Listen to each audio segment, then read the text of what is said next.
Canal 9, Bio Bio Televisión, junto a Universidad Católica de la Santísima Concepción y Arzobispado de Concepción,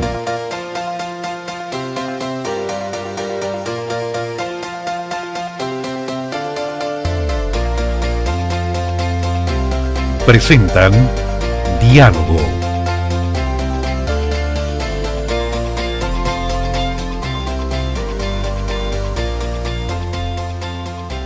Aquí estamos nuevamente en Diálogo. Hoy es el Día de la Solidaridad y por supuesto un recuerdo muy especial al Santo Padre Hurtado, y vamos a conversar justamente sobre un tema que nos toca en el corazón de la vida de las personas, de la familia y de la sociedad, que es a propósito de los niños, la vulnerabilidad de los niños.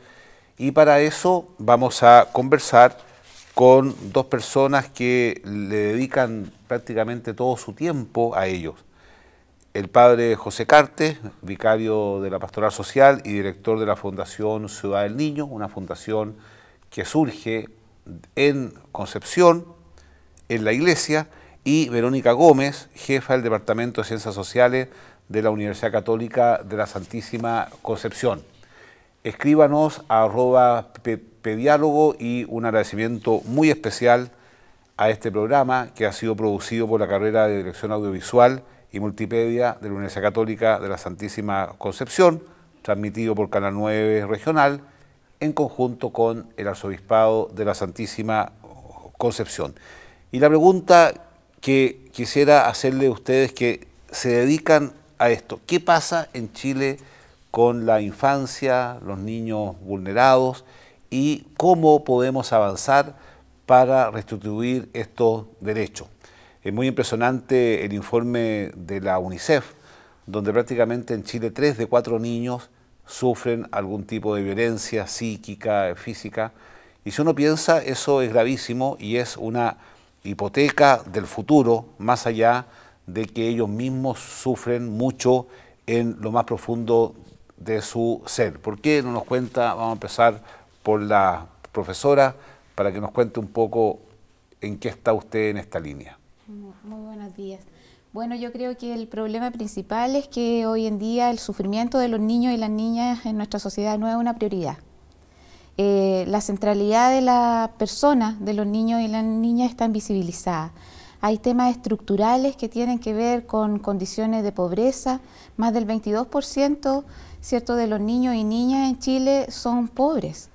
El 7,5% viven en una pobreza extrema, más del 15% en condiciones de hacinamiento. ¿Existe, profesora, entonces un vínculo entre pobreza y vulnerabilidad y violencia física y psicológica, o no necesariamente? Bueno, hay condiciones estructurales que están asociadas a situaciones de pobreza, pero también que están asociadas a las formas de vida de la sociedad actual. Esta segregación, ¿cierto? Mucho centrarse en los temas individuales. Hay muchas formas de vida colectiva, comunitaria, que se han perdido. La solidaridad, ¿ya? Pero además nosotros vemos que el tema de la violencia es algo transversal, ¿ya? No solamente que está en los sectores más vulnerables o más empobrecidos de nuestra sociedad. La violencia se ha instalado como un elemento transversal, ¿ya? También hay dificultades en la integración, ¿cierto? Nosotros hoy hablamos mucho de diversidad en los discursos, pero en las prácticas, ¿cierto?, hay acciones de discriminación terribles. O sea, un niño entra a un colegio y uno puede determinar bastante bien qué puntaje se va a sacar CIMSE en la PSU, y prácticamente el futuro queda determinado si entra a este colegio, y que tiene que ver justamente con su situación económica. Yo estaba viendo acá una cosa interesante, que del informe Infancia Cuenta, la región con más denuncia por abuso sexual es Aysén, con 600 niños cada 100.000 habitantes.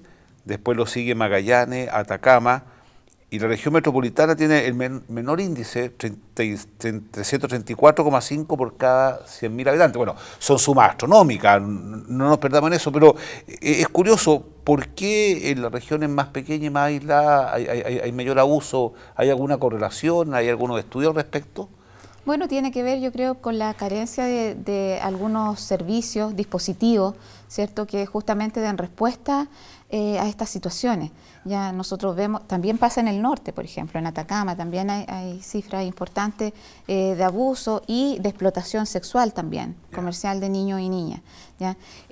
Tiene que ver con la invisibilización, ¿cierto?, de estas problemáticas, con que no están los dispositivos, las políticas públicas, lamentablemente no han dado respuesta, ¿cierto?, a las necesidades ni de los niños, de las niñas, ni tampoco de sus familias. Han llegado tarde, no hay políticas diseñadas para acompañar a las familias. Todas las familias necesitamos apoyo para la crianza. Claro. ¿Ya? Y esto no se realiza. Y además son políticas segregadas, segmentadas y que no responden a la diversidad territorial. Usted, padre José, más conocido en Concepción como el padre Pepe, ¿qué pasa en la Ciudad del Niño? ¿Por qué no nos cuenta un poco a propósito de lo que decía la profesora? En la Ciudad del Niño justamente nace desde la perspectiva de los niños que tienen más dificultades en sus hogares. El fundador sale a recorrer y buscar a los niños, 6 niños son los primeros que llegan a la fundación. ¿En qué año fue eso? Hace 60 años atrás. Ya. Entonces de a poco él fue formando este hogar acompañado por otras personas voluntarias que lo apoyaron en la construcción de este hogar. Y los niños eran justamente los más vulnerables. Hace 60 años atrás la situación económica y social era muy distinta a la que es ahora. Había menos posibilidades de acceder a otros estados sociales y económicos. Entonces él parte con niños que fundamentalmente la parte de Talcahuano, los niños de las pesqueras, los niños de la parte industrial, y va creando ahí este hogar. Pero sin duda que es el problema fundamental en la familia. La familia tal vez se dedica mucho más a lo que es lo material, a buscar mejorar su estándar de vida, tener una casa mejor, pero van dejando a los niños como en un estado de que el colegio a lo mejor tiene que preocuparse y no ellos. Y así van quedando afuera, y ahí el problema empieza la drogadicción, el alcoholismo, los robos. Fundamentalmente eran los robos en primer tiempo. Después ya esto se fue ampliando en lo otro, se fue modernizando, diríamos, la situación de los menores. Una pregunta que quisiera hacerle, aunque no es lo más principal. La Ciudad del Niño es una obra de Concepción, de la región.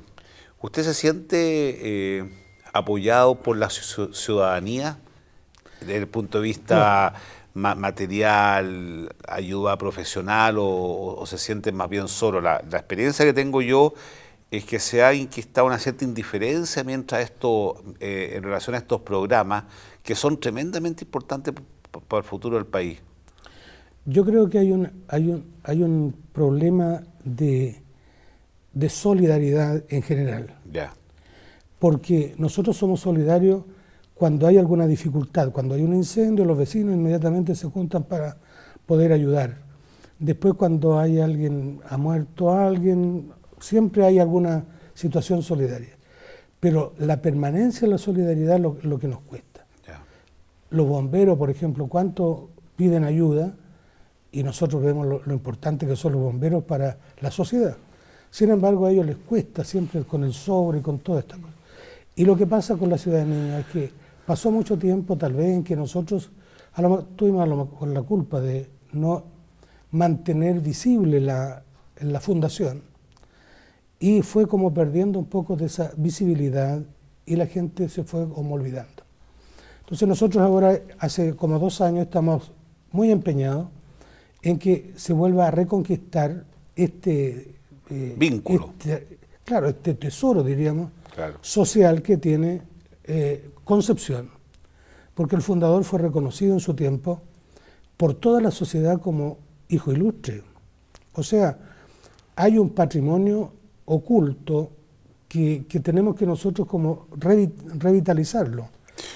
¿Cuáles son los programas que tiene la ciudad? ¿Cuántas casas tiene? ¿A cuánta gente acompaña? Incluso tengo entendido, contaba la profesora Gómez, que los alumnos de del trabajo social, ella es la jefa del departamento de ciencias sociales, van a hacer práctica allá. Ahora, yo quisiera preguntarle eso, pero después preguntarle a usted, ¿qué pasa cuando un joven o una niña pasa de los estudios a encontrarse con estos niños en situaciones muy complicadas? Pero cuéntenos un poco. Bueno, nosotros tenemos de todo tipo de menores en situaciones irregulares. Tenemos casas en las cuales viven los niños todo el día, es como su casa. Y lo impresionante es que los papás, o sea, los papás de ellos son los educadores que están con ellos. Ellos le dicen, mis niños. Entonces significa que hay un vínculo muy estrecho que es muy importante para los niños. Esas son las casas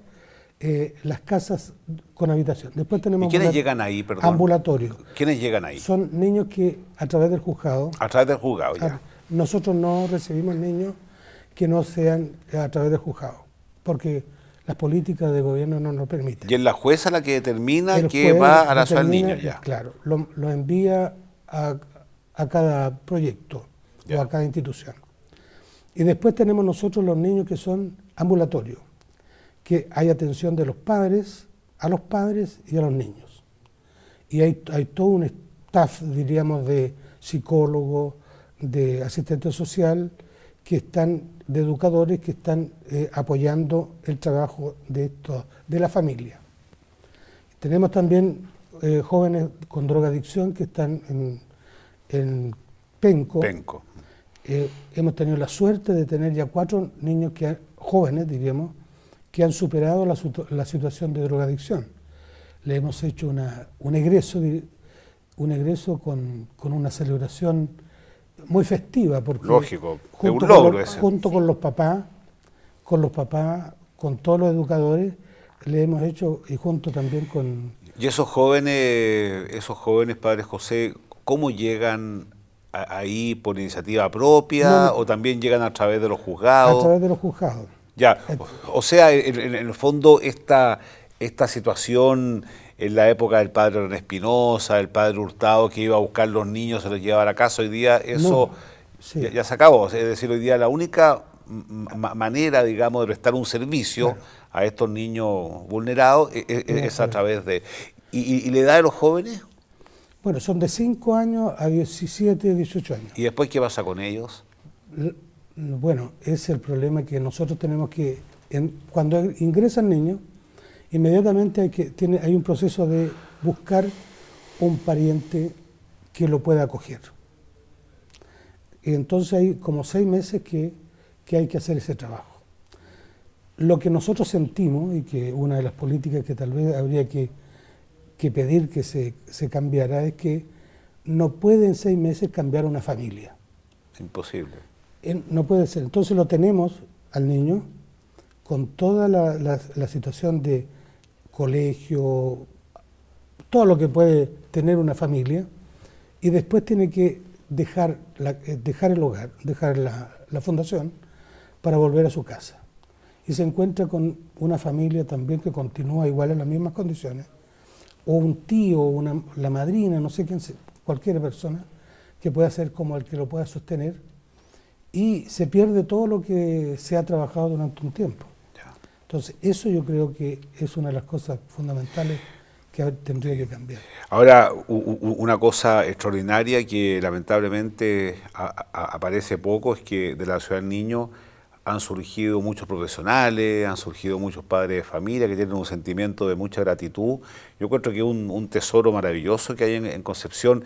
Digo una cosa, cuando los alumnos van para allá y se encuentran con estos niños vulnerables, vulnerados sus derechos, que llegan a través de los juicios, ¿qué le comentan a usted? ¿Les cambia la perspectiva de su profesión, del servicio? ¿Usted siente que estos jóvenes que estudian trabajo social son personas especialmente motivadas? Yo sí, yo creo que sí. Y más en esta universidad, con un profundo sentido humanista, ¿cierto? Y una perspectiva de derechos humanos. Los jóvenes acá en intervención social hacen todo un proceso también de conectarse con su propia infancia, ¿ya? Porque también es un proceso necesario, uno tiene que resolver sus traumas, tiene que de alguna manera, ¿cierto?, resignificar su historia para poderla entregar en servicio a los demás. Y ellos llevan todo ese proceso y salen muy motivados al encuentro de estas personas con las que tienen que trabajar. Pero al mismo tiempo se encuentran con esta articulación de los dispositivos, de los servicios, ya tan tecnócrata, por decirlo de alguna manera, ¿cierto? Centrado en el problema, ya no en la solución, centrado en el síntoma, en lo que está ocurriendo ahora y no en la prevención, centrado en el momento, en el año que dura el proyecto, antes que sea licitado en 2 años, ya en las intervenciones que tienen que hacer y no en los procesos de las familias ni de las personas. Los discursos no son transversales. De repente uno encuentra frente a un mismo problema varios sectores, ¿cierto?, interviniendo, salud, educación, con discursos, con formas de intervención totalmente distintas, segmentan a los niños y a las niñas. Y eso en los estudiantes produce una tremenda frustración, porque no hay vasos comunicantes ni entre lo que aprendieron y lo que se está pidiendo, ¿cierto?, como respuesta a la vulneración de derechos de los niños y las niñas a través de las políticas de infancia, y tampoco con la vida cotidiana, como son las personas, como es el mundo. ¿Ya? Lo que dice el padre Pepe yo lo encuentro todo sentido. Claro, las familias, pero las familias también sufren el estrés, el efecto de la sociedad que hemos construido. Sí, claro. A veces uno encuentra padres, madres solos, aislados de sus redes sociales, con tremendas dificultades de salud mental, ¿ya? También con excesivas horas de trabajo, ¿ya? Y que además los programas que tienen que acompañarlos, que ayudarlos, son otro elemento de presión, porque le exigen, ¿ya?, la hora de entrevista. Entonces, los estudiantes ahí como que no saben cómo en el fondo centrar, volver a centrar, ¿cierto?, su esfuerzo en las personas, en los niños y en las niñas que están sufriendo algún tipo de vulneración, y en segundo lugar, ver el tema de los programas y las demandas que tienen desde los proyectos. Yendo del fenómeno al fundamento, pareciera ser que la descripción suya estamos muy preocupados de fenómenos puntuales que son graves, pero falta el fundamento. ¿Usted siente que el proyecto educativo al cual ingresan hoy día los niños, el jardín infantil, los jóvenes, ayuda a esta perspectiva de reconocer la dignidad de la persona humana, el derecho de los derechos humanos, o más bien es una perspectiva, digamos, competitiva que repite los modelos que se educan? Porque ahí yo veo un tema, o sea, yo siempre escuché que los golpeadores fueron golpeados, los abusadores fueron abusados, etcétera. ¿Usted siente que el sistema educativo ayuda a romper con eso, o replica los modelos, o queda solamente en la epidermis de la persona, pero no cala en su corazón? Yo creo que reproduce el modelo. Ya. Ciertamente lo reproduce, o sea, el tema de la competitividad que usted dice, del individualismo, ¿cierto? La poca conexión con las necesidades del otro, de repente temas de empatía, nosotros decimos somos súper empáticos, sí, pero la empatía se ejerce, se vive, genera acción. No basta con decir, no, yo soy empático, siento tanta pena, comprendo lo que está pasando, pero no hago nada, eso no es empatía. La empatía tiene que movilizar, tiene que generar cambios, tiene que generar acciones. Nosotros reproducimos y la misma sociedad. Yo ayer estaba en reunión de apoderados de un colegio, entonces que la solución ante unas dificultades, conflictos entre los niños era más castigo. Entonces le decía, ¿cómo? ¿Cierto? Potenciamos, ¿ya? Y reproducimos y validamos, ¿ya?, la violencia en todas sus formas. ¿Ya? Es impresionante eso.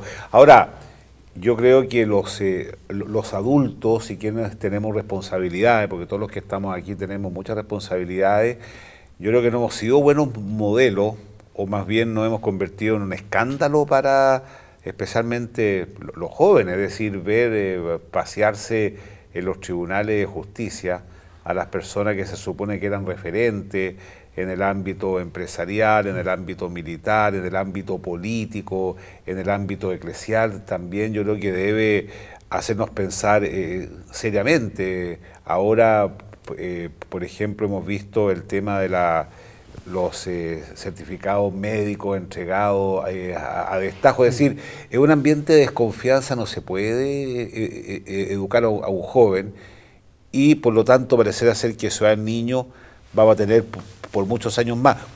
¿Y cuáles son en ese sentido los programas más que a usted más le gustan por su densidad social, digamos? Yo diría que los programas ambulatorios, porque está la familia ahí. Participa la familia y participa el joven o el niño. Ya. Entonces va creando van madurando acerca de los problemas, se van conversando y van viendo en qué han fallado ellos.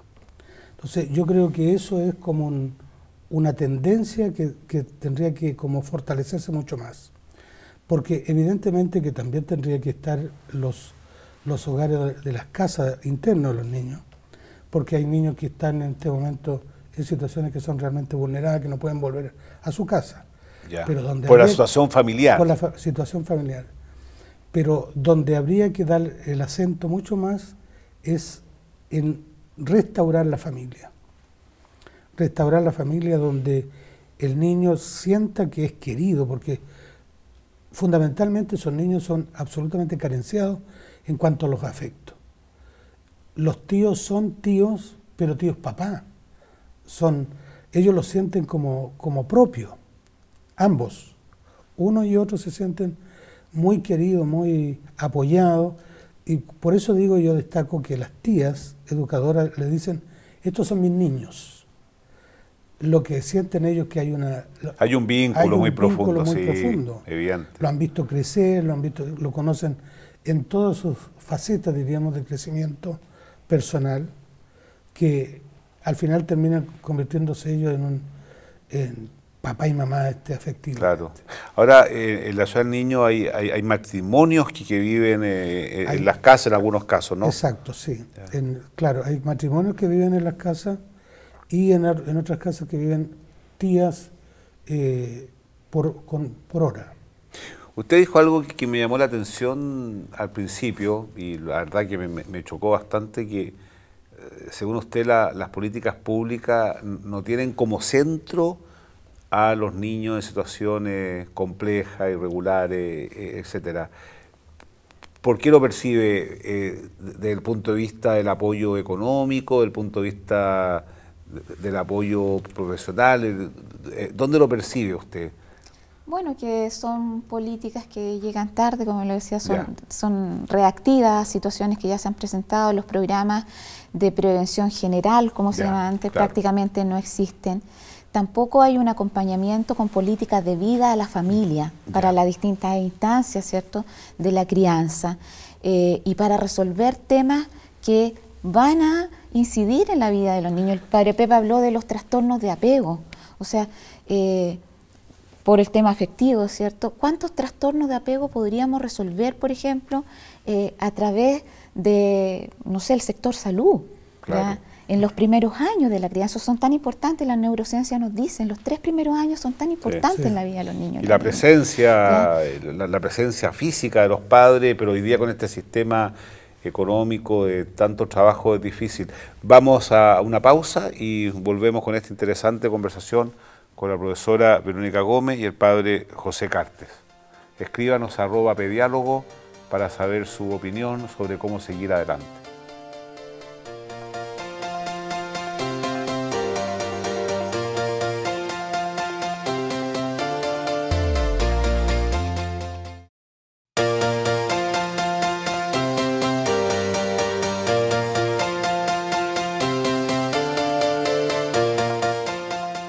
Aquí vamos a la segunda parte de nuestro programa Diálogo. Escríbanos @pediálogo, porque todos estos temas surgen de los intereses que ustedes tienen para profundizarlo con personas capacitadas en la materia. Yo quisiera preguntarle, profesora Gómez, ¿cómo podemos detectar tempranamente cuando hay vulneración de derechos infantiles? ¿Cómo se puede detectar que un niño, un joven, está siendo vulnerado en su derecho y dónde recurrir? Porque muchas veces son personas de la misma familia que se dan cuenta, o los vecinos, o en el colegio. ¿Hay señales que puedan ayudar a aquello?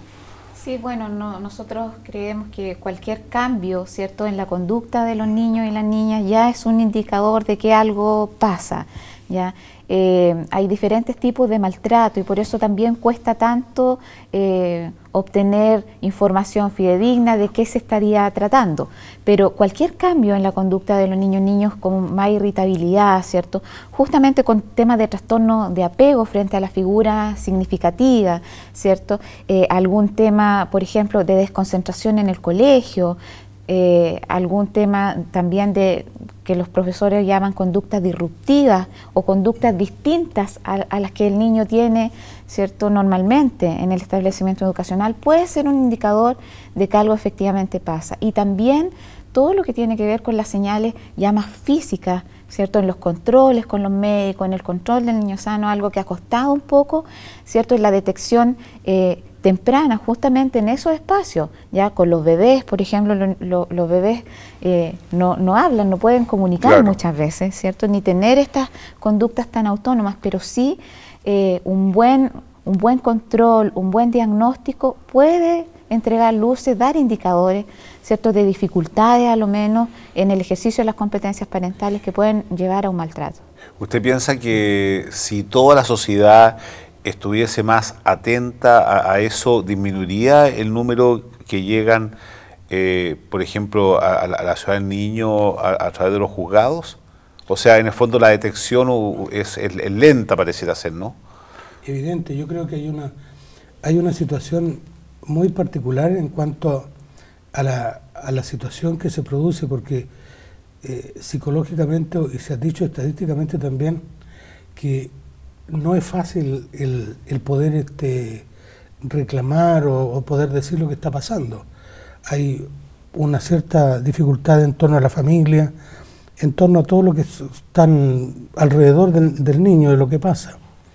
Solamente cuando ocurren cosas muy graves, cuando los padres golpean o sacuden al niño, que se producen esos efectos tan violentos, es como más rápido, pero lo otro es mucho más lento. Por eso que yo pienso y creo que tenemos que cambiar el paradigma en cuanto a nuestra manera de enfrentar las situaciones que ocurren a todo nivel, porque lamentablemente nuestra sociedad hoy día quiere ver puros resultados ante cosas que son inmediatas, pero el proceso de crecimiento, el proceso de cambio, eso nos cuesta mucho, ponernos en una campaña nos cuesta para poder determinar o terminar con las realidades que estamos sufriendo. Ahora, lo otro, Padre José, es que lo más probable es que haya una realidad oculta de vulneración de derechos que no llegan a los tribunales y que debe ser, claro, bastante importante. Por ejemplo, en el caso de los abusos, dicen, digamos, los expertos que lo que se denuncia es 1 de cada 5, o sea, hay toda una realidad oculta al respecto. Ahora, si alguien sabe que hay una vulneración de derechos, ¿dónde te tiene que ir inmediatamente? ¿A la policía? ¿A la fiscalía? Bueno, normalmente se sabe que hay que dar cuenta a la fiscalía, a Carabineros o a los lugares más cercanos. No hay un lugar, diríamos, como decir, tiene que partir a tal parte, sino que si es Carabineros lo hace, porque tiene su departamento, también la PDI tiene su departamento, o sea, cada uno está como preparado para poder recibir estas denuncias, y son efectivas las veces que se ha actuado con bastante claridad y se ha dicho el objetivo. Lo otro se investiga, pero no llega a veces a buen término. Bueno, nosotros estamos comenzando una experiencia bien humilde en un comienzo, pero le queremos dar mucho vuelo, que son talleres de pololo, ¿eh? Porque si nosotros somos capaces de formar matrimonios consolidados, evidentemente que eso va a ser una ayuda después para los niños, ¿eh? Porque muchas veces estas familias disfuncionales, con altos índices de vulnerabilidad en todos sentidos, genera un ambiente donde puede haber vulneración de derechos, porque ustedes dos han coincidido que el lugar, digamos, es la familia, donde está la mayor, el lugar más acogedor para educar un hijo, sobre todo en el amor. Y por eso que se habla que la familia es un verdadero santuario. Pero por otro lado, usted decía que había una cierta esquizofrenia, por así decirlo, entre una sociedad que nos enseña a competir, que lleva a la violencia como el modo de resolver los conflictos, pero por otro lado se escandaliza que hayan niños que hayan quedado fuera del camino. Pero, ¿qué salida le ve usted en la práctica, digamos? Bueno, hay dos cosas. Primero, el énfasis en la parentalidad social, ¿ya?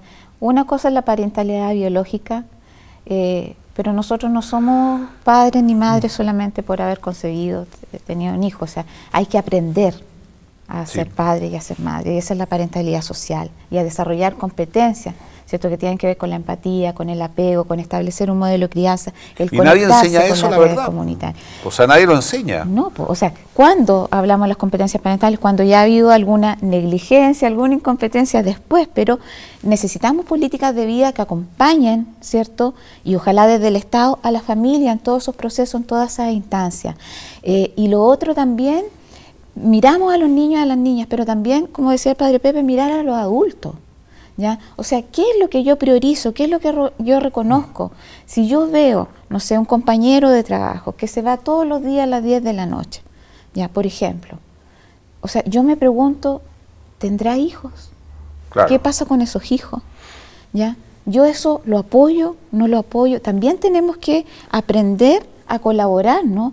¿Cierto? Y a visibilizar los temas. O sea, ahí hay una familia que está siendo desatendida. Nosotros hoy día tenemos un tremendo problema con todo lo que es el apoyo de los padres, los varones, después de un divorcio, de una separación, por ejemplo. ¿Ya? El apoyo no solo afectivo, sino también económico. ¿Ya? Hoy día sabemos... La tendencia es a desentenderse, digamos, un problema. Entonces, ese. cómo la sociedad, cómo donde trabaja, cómo las leyes, ¿cierto? Cómo un Estado no es capaz de resolver eso. Y queda finalmente en la responsabilidad de lo que pueda hacer esa madre, ¿cierto? O no, pero el resto se desentiende. Entonces, hay que involucrarse. Volviendo a eso, profesora, el matrimonio, trabajo, familia, empresa, familia, es un matrimonio muy mal avenido, ¿eh? Sí.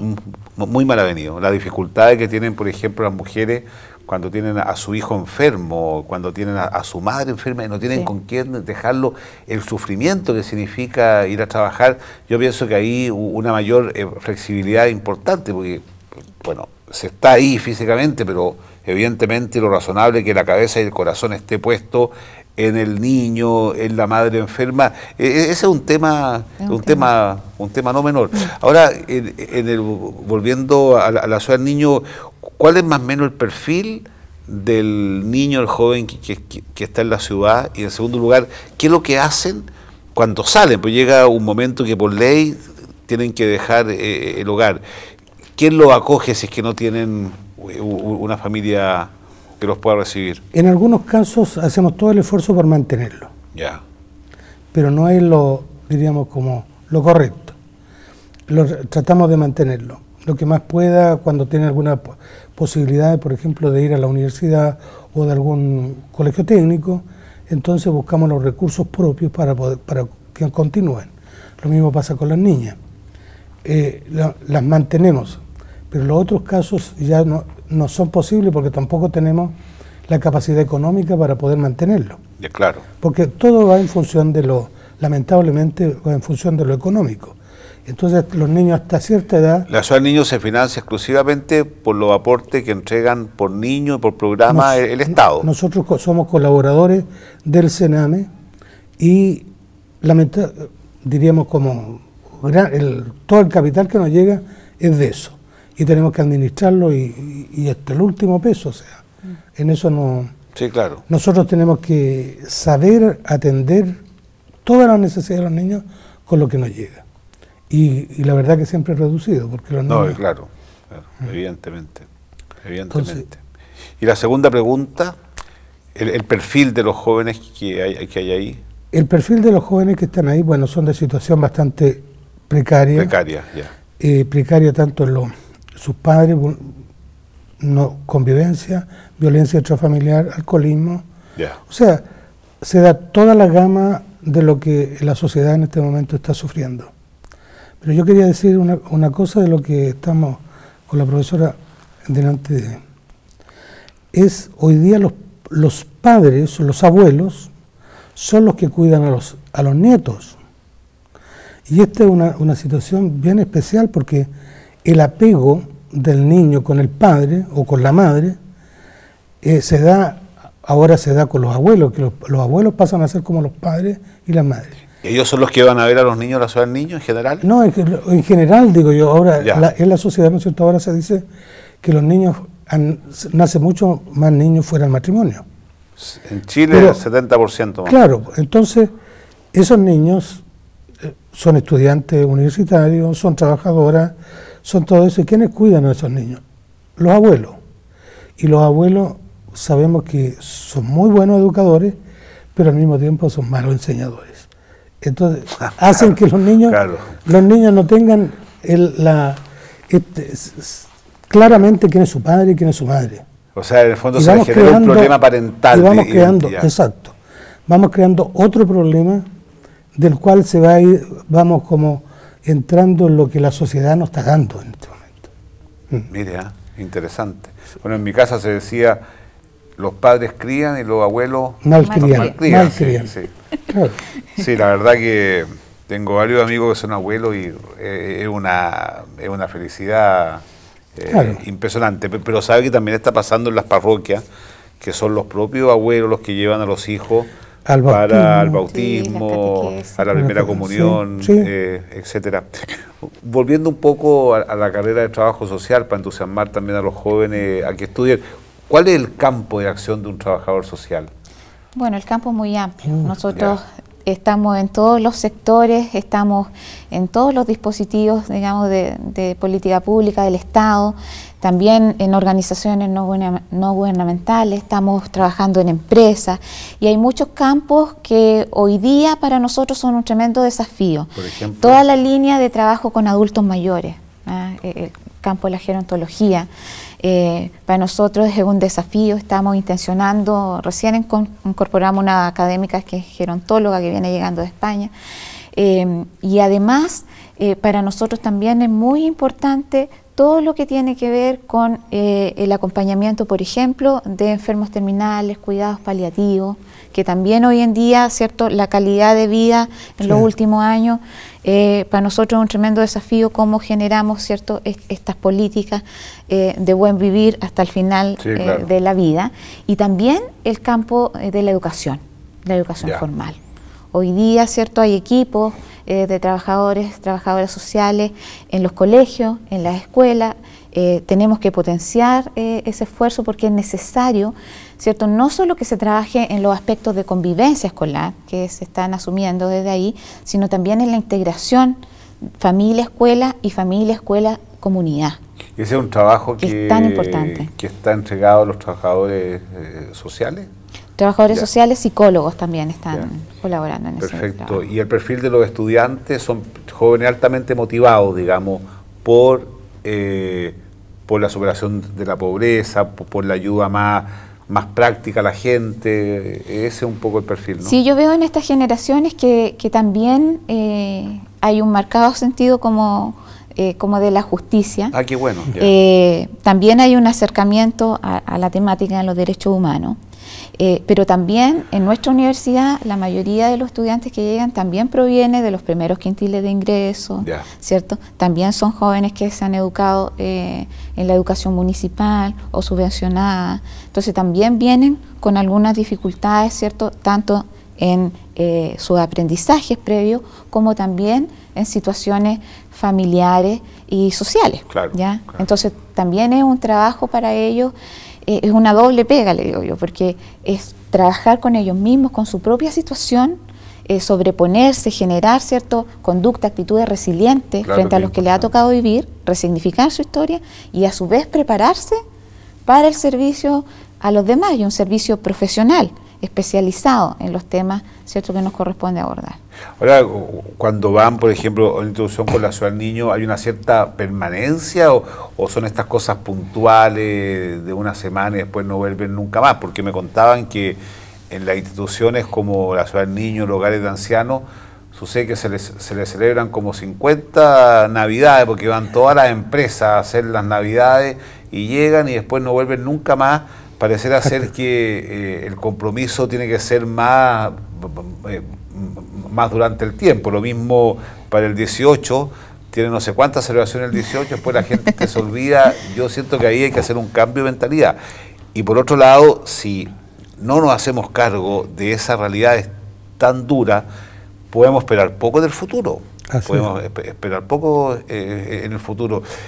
¿Cuál es la reflexión que hacen ustedes ahí al interior cuando ven que tienen tan pocos recursos, situaciones tan complejas?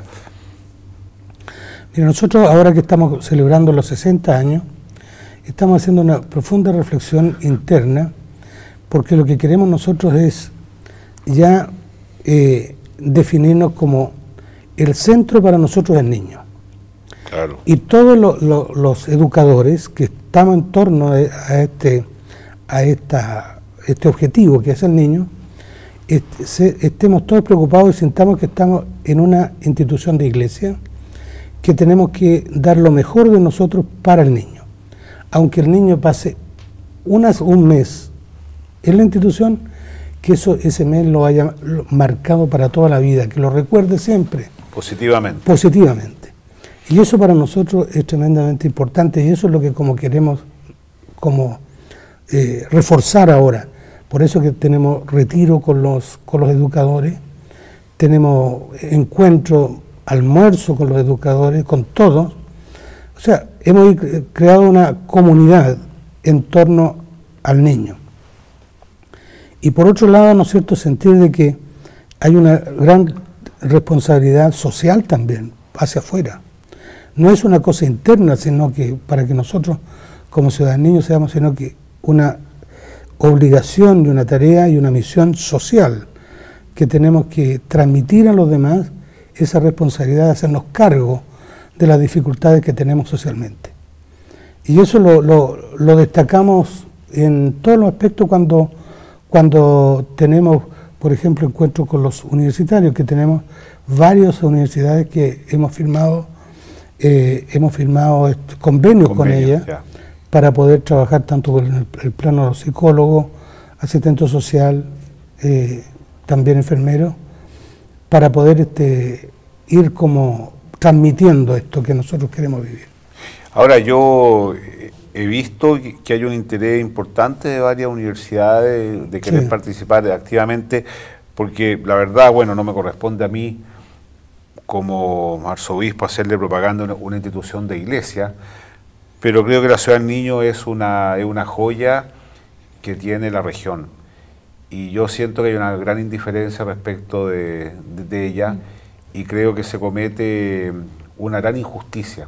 Yo realmente los invito a que se acerquen a la Ciudad del Niño, vean ahí cómo están estos jóvenes, estos niños tremendamente bien cuidados, tremendamente queridos, y hay un equipo de profesionales que con un esfuerzo inmenso los sacan adelante. Ya tendremos que hablar algún día del programa Aura, que es un programa específico, que da mucho para conversar, que de alguna manera es el reflejo de las situaciones horrorosas que acontecen día a día en la sociedad. Normalmente uno se entera cuando hay una muerte, cuando hay un asesinato, cuando hay un suicidio, de situaciones dramáticas, pero pasan con una rapidez impresionante por los medios de comunicación social, pero quienes están en el día a día esto, lo vemos, lo sufrimos, y creo que también tenemos una cierta sensación de soledad frente a una sociedad que podría ser mucho más militante en colaborar. Acérquense a la Ciudad del Niño. Creo que en primer lugar los más beneficiados van a ser ustedes, porque hay más alegría en dar que en recibir. Ya estamos terminando el programa, no sé si quiere agregar algo usted y usted, antes de entregarle un regalo que les tenemos sobre el Congreso de la Familia. De la familia. Bueno, yo creo que usted ha tocado algo fundamental, que es el compromiso. Ya, una sociedad que no se compromete, sobre todo con sus niños, con sus niñas, que no colabora, ¿cierto?, en la crianza, que no se involucra. Es una sociedad que está destinada a morir, a enfermarse y morir, digamos. Entonces, el compromiso es en el día a día. O sea, nosotros de repente no nos gusta algo, decimos, no, yo no voy, yo no participo, ¿cierto?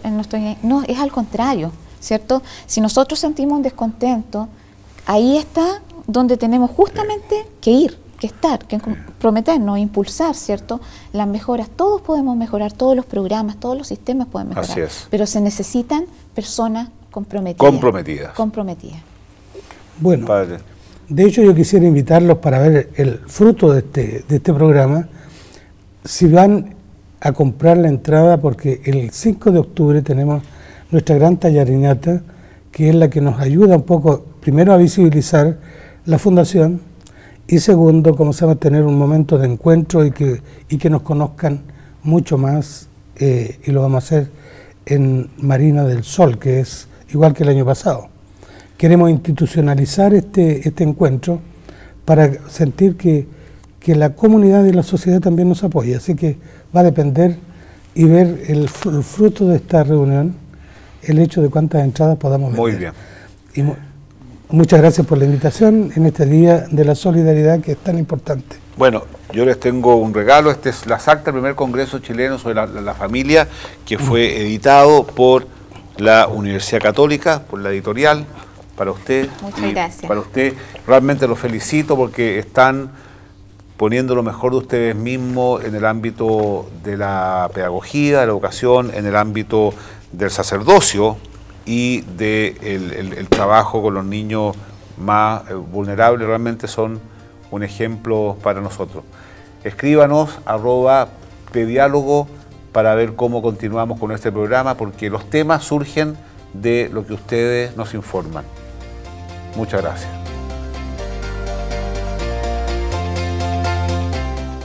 Canal 9, Bio Bio Televisión, junto a Universidad Católica de la Santísima Concepción y Arzobispado de Concepción.